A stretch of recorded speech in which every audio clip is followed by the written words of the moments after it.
Hello everyone, welcome to back YouTube channel Trade Catchers. कैसे हैं आप सब? आई होप आप अच्छे होंगे। आज का हमारा टॉपिक है emotions. How to control emotions in trading. Trading में इमोशंस को कंट्रोल कैसे करें। सबसे पहले हम लोग इमोशंस को जानने की कोशिश करते हैं। इमोशंस है क्या एंड क्यों कंट्रोल करना जरूरी है, और क्या मेथड हम लगा सकते हैं कंट्रोल करने के लिए।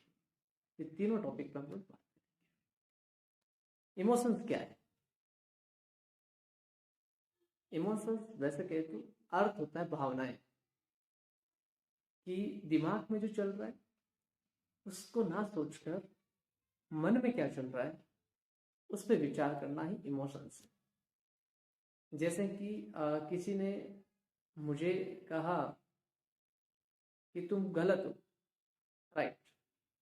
तो माइंड में कुछ क्लिक होगा कि यार मैं गलत कैसे हो सकता हूँ, मैं गलत हूँ या नहीं हूँ, राइट। ये कुछ सवाल उठते हैं।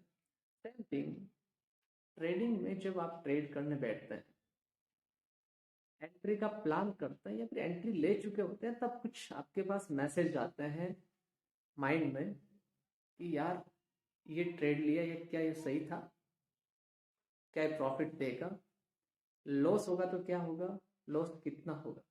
ये बहुत सारे क्वेश्चंस एक साथ आते हैं हमारे पास, वही इमोशंस है। जैसे कि आपका कोई ट्रेडिंग सेटअप है, आप उसको फॉलो ना करके सिर्फ और सिर्फ ये सोचते हो कि क्या प्रॉफिट होगा या फिर लॉस, लॉस कितना होगा, क्वांटिटी कितनी करनी चाहिए। ये सारी चीजों में जब आपके सवाल माइंड में जब आते हैं ट्रेड एग्जीक्यूट करने के टाइम या फिर ट्रेड एग्जीक्यूट करने के बाद, इसका मतलब इमोशन आप पे हावी है। इस पे कंट्रोल कैसे करें? सबसे पहले इमोशंस पे कंट्रोल करने के लिए हमें एक राइट ट्रेडिंग सेटअप को चुनना पड़ेगा। रैंडमली जो ट्रेड करते हैं ना, वो स्टॉप करना, तभी हम लोग इमोशंस को कंट्रोल करते हैं। क्योंकि आपके पास जो सेटअप नहीं होगा तो स्टॉप लॉस नहीं होगा, स्टॉप लॉस नहीं होगा तो टारगेट नहीं होगा, यदि टारगेट नहीं होगा तो इसका मीनिंग इमोशंस तो आने वाले। आपको सबसे पहले एक सेटअप को चूज करना है, उसके बाद में क्वांटिटी को चूज करना है, उसके बाद में रिस्क कितनी ले सकते हैं उसको चूज करना है, उसके बाद में प्रॉफिट कितना बनना चाहिए उस पर ध्यान देना, तभी आप इमोशंस को कंट्रोल कर पाएंगे। इमोशंस जरूरी नहीं है कि एक बिगनर को ही प्रॉब्लम्स करे। इमोशंस सबको होता है, लाइक एक एक्सपीरियंस ट्रेडर को भी इमोशंस प्रॉब्लम करता है, बट वो लोग फेस कर लेते हैं उस चीज़ों को, क्योंकि उनका एक्सपीरियंस हो जाता है और वो कंट्रोल करना जानते हैं। कुछ हद तक वो लोग कंट्रोल कर लेते हैं। लेकिन एक बिगनर ट्रेडर की प्रॉब्लम क्या है कि वो नया नया जब मार्केट में आता है तो कुछ एंट्रीज ऐसी बनती है, लाइक एक ब्रेकआउट एंट्री होती है उनकी, या फिर कोई न्यूज आ जाए तब एंट्री होती है उनकी। जब न्यूज आती है, जैसे कोई स्टॉक्स का डिविडेंड आया या फिर स्टॉक का रिजल्ट आता है, तब आप देखते हैं काफी सारे स्टॉक्स अच्छी तरह मूव करते हैं, 10-10%। अब बिगनर ट्रेडर कब ट्रेड एंट्री करेगा? जब 5% 7% स्टॉक मूव कर चुका है, तब उसकी एंट्री होगी। पहली बात तो ये। सेकंड, अब जैसे एंट्री हुई, मार्केट का क्या हुआ कि वहां पे प्रॉफिट बुकिंग करना था, किसी ने किसी बड़े प्लेयर्स का प्रॉफिट बुकिंग वहां पे होना था, तो मार्केट क्या करेगा, वहां से थोड़ा गिरेगा।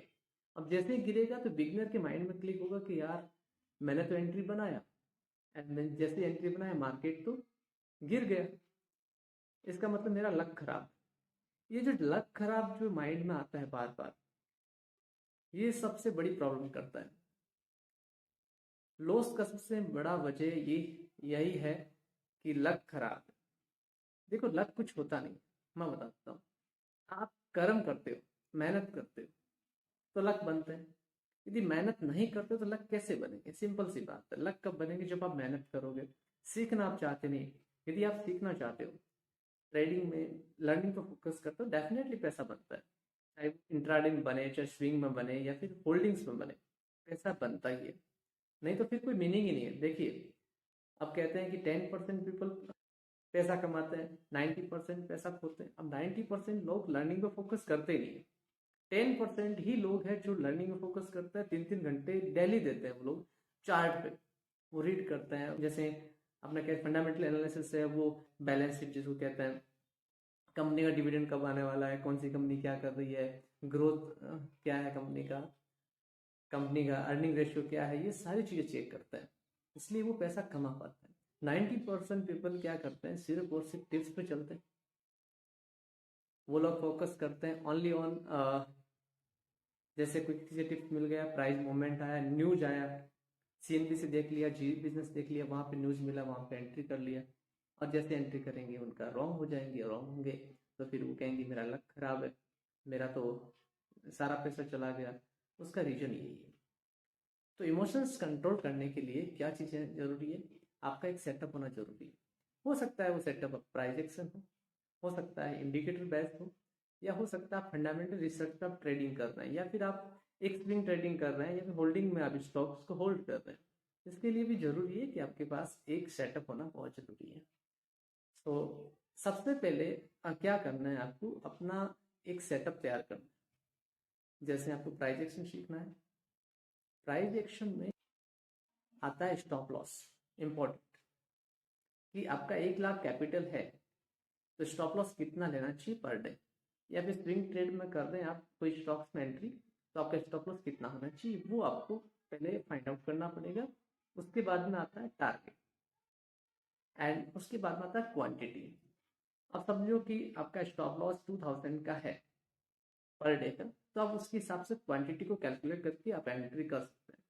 यदि आपके पास स्टॉप लॉस नहीं है तो आप क्वांटिटी को अकाउंट नहीं कर पाएंगे। जैसे बड़ी क्वांटिटीज में करेंगे तो फिर आपको प्रॉब्लम्स होगी, जैसे अकाउंट्स खाली हो जाएगा या फिर बड़े लॉसेस होंगे। उस लॉस से बचने के लिए, इमोशंस को कंट्रोल करने के लिए आपको एक सेटअप तैयार करना है, जहां पे सबसे पहले आपको स्टॉप लॉस देखना है कि मेरा स्टॉप लॉस कितना रखना है आज का डे का। सपोज आपका 2000 का स्टॉप लॉस है तो उसी के अकॉर्डिंग आपको मैनेज करना है क्वांटिटी। और जैसे कोई फिक्स स्टॉप लॉस हो, जैसे आपको स्टॉक्स में आपको एक अच्छा सेटअप मिल गया है जहाँ पे 1% का स्टॉप लॉस हो, तो 1% के स्टॉप लॉस के हिसाब से आप अपने फंड को मैनेज करें। राइट, जैसे 1% स्टॉप लॉस हो, 1000 स्टॉक है, इसका 1% कितना हुआ 10 रुपीज, तो आपका रिस्क है 2000, तो आप 200 क्वांटिटी पर ट्रेड में एंट्री करें, एंड उसके अकॉर्डिंग 1:2 1:1.5 कुछ ऐसे प्लान कर सकते हैं, ताकि आपका इमोशंस आए नहीं। यदि आपके पास अच्छा सेटअप तो इमोशंस आने का कुछ सवाल ही नहीं पैदा होता है। अब आपके पास सेटअप नहीं है तो इमोशंस तो आने वाला है। आप या तो टिप्स पे काम करने वाले, या किसी मैसेज पे काम करने वाला है, न्यूज पे काम करने वाला है। न्यूज पे क्या होता है पता है, कि ऑलरेडी किसी बड़े प्लेयर ने एंट्री कर ली होती है, एंड उनका प्रॉफिट का टाइम आता है, तब आपके पास न्यूज आता है। और जैसे न्यूज आया, मार्केट ने ड्रॉप किया, उसको रिट्रेसमेंट करना था प्राइस को, एंड आपको कटना था। उससे बचने के लिए, इमोशंस कंट्रोल करने के लिए आपके पास एक सेटअप चाहिए। अच्छा सेटअप होगा, डेफिनेटली आप इमोशंस को कंट्रोल कर पाएंगे। तो एक छोटा सा मैसेज था आप सबके लिए। आई होप वीडियो अच्छा लगा लाइक कर दीजिए, कमेंट करना ना भूलें। मिलते हैं फ्रेंड्स नेक्स्ट वीडियो में। सी यू, बाय।